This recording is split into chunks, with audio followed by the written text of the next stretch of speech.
Alright guys, welcome back to the channel. Today I wanted to give you a real quick tip. This is something that I've been doing a long time now. Ever since I started using the Ned rig, I think it was back around 2015-ish. I started out using the Finesse TRD, and that's still pretty much my favorite component in the Ned rig system as far as the Elastec bait. And one thing that I did early on was I wanted to fish the Ned rig around cover, fish it around laydowns, light vegetation, and things like that. And I also didn't want it to snag on rocks anymore either.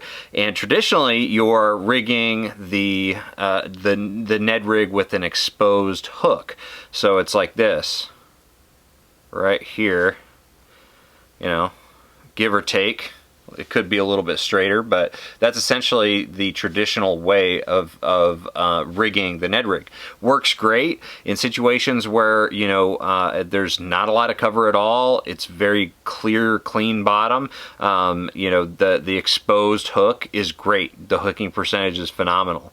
However, whenever you want to fish it around cover or you're having problems snagging, this is how I rig it. So essentially my two favorite terminal tackle components, the jig heads that I use for rigging it this way, which is essentially kind of like a Texas rig version of the Ned rig. I'm either using the Finesse Shrooms jig head. This is the original. Whoa, you see that big beetle? Woo. That's what I get for being in the dark with the light on. But and then we've also got the Ned Locks jig head. These are my two favorite. I also use the Pro Shrooms, but these tend to be the perfect size and profile with the Finesse TRD. So essentially what we're going to do, and the reason I like these two also is because they have really good keepers. The Finesse Shrooms has this little welded on wire keeper, and the Ned Locks has this little molded on a lead keeper there. Holds it really well. So we're going to use the Finesse Shrooms jig head. All we're going to do is we're going to take the Finesse TRD here, and we're going to insert the hook point just about, I'd say about 1/4 of an inch is about maximum. Okay, so you're going to insert it like that, and just like a Texas rig, what you're going to do is you're just going to turn it around like that, and then hook it right into the bait. Now, this is the beautiful thing. If this was a traditional soft plastic material, this wouldn't have enough gap in this hook to be able to compress and hook those fish.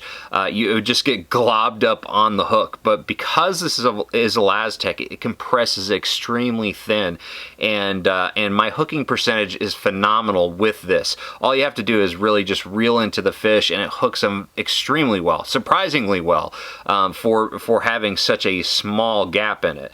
But that right there, you have, as long as you've got it as straight as possible, that right there is perfectly weedless, and it has a great hooking percentage again. And one thing is, it also has a very unique fall. It actually glides very well when rigged like this. So it really is my go-to way of rigging the Ned rig, and it just has the added benefit of being weedless too. So another thing that I'll end up doing, is I'll add the smallest little amount of super glue between the Elastec and the actual head of the jig head, and that allows it to really seat perfectly, and allows it to be used many times without slipping down. All right guys, so that's how I rig my Ned rig, completely weedless. It works awesome, catches a lot of fish, and it doesn't catch the cover, so you don't lose a whole lot of terminal tackle, which is pretty key. So